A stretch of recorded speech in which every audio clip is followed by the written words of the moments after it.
Hi everyone, welcome to our PT Plus online lessons. Now the main topic for today's lesson is listening multiple choice, choose single and choose multiple. Okay, so because we'll be focusing on these two question types together in our video lessons as their tasks are quite similar and the skills that they use are also quite similar as well. And now in today's lesson, we will be introducing these two question types together with some of the key information that you absolutely must know when you're preparing for these two question types in the exam. Okay, so now firstly, these two question types are in your listening section in the exam, which is the last part of your exam. Now, before the listening section starts, which is basically after your reading section finishes, you will have an optional break for 10 minutes. So now remember that in listening, every single audio is only played once. You only get to hear it once, that is your one chance, and then you need to be picking your answer or you need to be writing, your piece out and so forth. So therefore, it's very important for us to have maximum focus, especially in this section as well. So now if you feel that taking this 10 minutes break will be helpful for you to, sort of gather your thoughts and clean it out and make sure that you're ready for the listening section afterwards, then make sure that you raise your hand, let the examiner know that you'd like to take the break and go on the break. Okay, now make sure that you do come back before the 10 minutes is up because you want to be ready to sit there when the listening section starts automatically after that 10 minutes. Okay, now remember that in that listening section, it's actually broken into two subsections. The first subsection only contains the summarized spoken text question type. Okay, and the reason why this is the case is because this question is timed individually. So each summarized spoken text question has a timer for 10 minutes exactly, okay? Whether or not you use that full 10 minutes, it's up to you, but it's timed individually. Now, once you make it through the summarized spoken text questions, and you might have 2 or 3 of them, then you'll actually start the second subsection, which are the remaining 7 question types. And in this section, you will get only one timer of about 23 to 28 minutes, that one timer to make it through all of the 7 question types and all of these 7 tasks, which means that your time management in this area is going to be very important as well. Okay, and now over here you'll see that your multiple choice, choose multiple and choose single are in 2 different positions and they're quite separated out. You will start off with with the multiple choice, choose multiple. Then you'll go to FIBs and highlight correct summary. And then you'll actually face the multiple choice single answer as well. Okay, so now knowing the position of these two are important, and more importantly, you need to know what their weight is because you need to know how to manage your time well between these question types, and they are not actually equal. Okay, let's have a look. Now, multiple choice, you actually have each of the questions are worth between 2 to 3 marks because there might be 2 to 3 correct answers, and you need to choose multiple answers. Okay, so they could be between 2 to 3 marks usually. And you'll have about 2 to 3 of these multiple choice, choose multiple questions. So that adds up to about 5 to 6 marks on average. Okay, and for multiple choice, choose single. Okay, each question is only worth 1 mark because you're choosing that one answer. And same thing, you'll actually get 2 to 3 questions as well. So the total marks you'll get from this task is about 2 to 3 marks overall. Okay, now if you look at this compared to the other question types, you'll realize there's a huge difference, right? Look at the percentages that it's going to be contributing. Multiple choice only contributes to your listening, okay? And over here, the choose multiple contributes 4%, while your choose single contributes just 2%. Now, these are very, very small percentages compared to something like summarized spoken text. Okay, but this is timed individually, so you have its own timer, so that's fine. Make sure that you make use of that full time of 10 minutes per question, make full use of it and earn as much of these marks as possible. Okay, but in the next section, which is all of these over here, these are timed as a whole. So now if you are spending way too much time on trying to get this 4% and trying to get this 2%, you're going to find that you'll run out of time to even do and earn the 25% that is worth here in write from dictation. Okay, and now another way to measure it is in write from dictation, every word that you manage to write down is worth 1 mark. That is exactly the same as listening to a whole multiple choice question, looking at all the options and picking the right answer, and you only still get just 1 mark. All right, so it is definitely easier to get the marks in write from dictations. That's the first thing. And the second thing is it's worth so much more. So our time management here is extremely important, and we will talk about how we should be, what the recommended time for doing these questions are later on as well. So make sure you keep an eye out for that.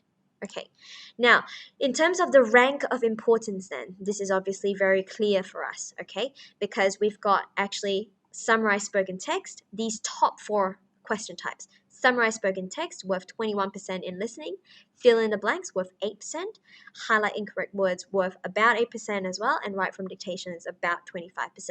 These are definitely your top 4 most important question types because they are worth so much more. And they're not just worth so much more, they also affect your writing by a huge percentage as well, as you can see here. Write from dictation affects your writing by around 20%. And it also gives around 50% of your writing score too. Okay, so these are huge, and definitely in terms of your time allocation when studying for the exam, it should be on these top 4 first. Okay, then you've got your multiple choice. Especially if you're aiming for 79, then you do also still want to work on your multiple choice as well. All right.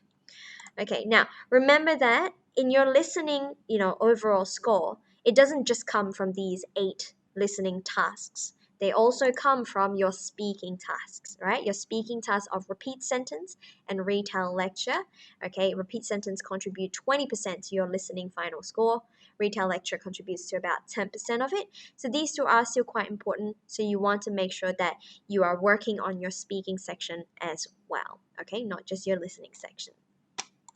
All right, so now let's understand the question type first in terms of the task, and we'll watch the official question type introduction video.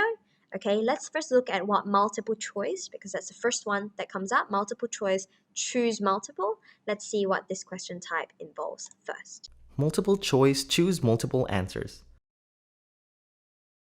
For this item type, you need to listen to the recording. Every building in the world, more or less, they have kind of a privileged position above us, around us. They can see, if you think about it, most parts of any room. Answer the multiple choice question by selecting all the correct responses.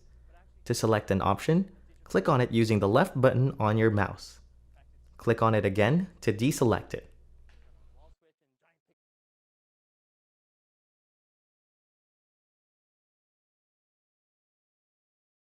Okay, so from the video, you would have seen that this is roughly the interface you might see in the exam, okay? And I want to just point out a few important things here. The first thing is that your timer is always going to be on the top right-hand side.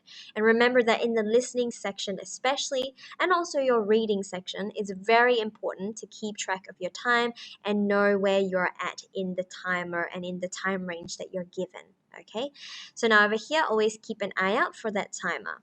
Now over here in this multiple choice, choose multiple question type, you will get 7 seconds of preparation time first. And obviously there is a skill and a strategy for using this preparation time so that we can put ourselves in the best position to listen when the audio starts playing. Okay, so we'll actually talk about this in our next video lesson as well, about how you should be making use wisely of your preparation time. Okay, so make sure you pay attention to that. Now, in the 7 seconds after that, the audio will begin to play automatically. Okay, and in that time, obviously, what you do in that time is also a very key component of the strategy and skills that we want to apply so that we can maximize our chances of choosing the right answer. Okay, so we'll have our video lessons addressing this too, so make sure you watch that as well. Okay, now, in multiple choice, choose multiple answer, there's the biggest giveaway that it is a choose multiple, which is that the selections here are all square boxes, which means that you can tick more than one. And remember that you do have more than one answer, and that's why you can tick more than one here, okay? And now usually you'll see between 5 to 7 options roughly, okay? It usually doesn't go a bit more than 7. 7's already quite big, okay? And sometimes you'll be, maybe like 4 or 5. It really depends on the question itself, okay? So now, when you're selecting some things to take note of, remember that the audio only plays once, okay? So what you do in that time is very important. Now, when you're selecting, definitely there is more than one correct answer as well. All right, so how do you select? Click on it, okay, to select it. And if you want to unselect it, deselect it, you can just click on it again and it'll go away, okay? And then you can change your answer in that way. So make sure that you are familiar with sort of using the interface as well. You don't want to be panicking at the exam, not knowing how to tick those answers or untick the answer, okay? So click on it to tick, click on it again to untick. That's as simple as it is, okay? Now, when you're done with it, make sure to click on next. It's not going to skip automatically for you. Remember that you are managing your time and you need to make your way through all of the questions in that section under that one timer, okay? So once you're done picking your answers, click on next, move to the next one immediately. Okay, so this is choose multiple answers, all right? Now let's have a look at choose single answer as well. So we'll have a look at its official video question type introduction too. Multiple choice, choose single answer. For this item type, you need to listen to the recording and answer the multiple choice question. And I think most historians, both British and American, would agree that that new interest and that determination to govern... There are several possible response options, but only one is correct. Alright, so as you would have seen before, again, this is what the interface looks like, roughly, okay? Remember the timer on the top right-hand side? And this time, instead of having 7 seconds to prepare, you only have 5 for choose single. Now, it's not that big of a difference, okay? But the way that you use your preparation time wisely is also going to put you in a better position to listen to the audio when it starts playing automatically, okay? So we'll talk about that in our next video lessons as well. Okay, and basically over here, you'll notice that the selections are now circular, which means that you can only choose one, basically. Okay, and now, so when you choose, remember that there's only one response that's actually correct because it's choose single. So there's only one correct answer. Okay, and basically click on it, okay, to select the option. If you want to switch to another one, you can either unclick it and click on another one, or you can just click and change to another one. Click on the other one and you'll move automatically. Remember that once you're done clicking and choosing your answer, go to next because you need to, keep moving on to the next parts of the exam. Okay? All right, so that's it for this lesson, and I'll see you again next time on PT Plus.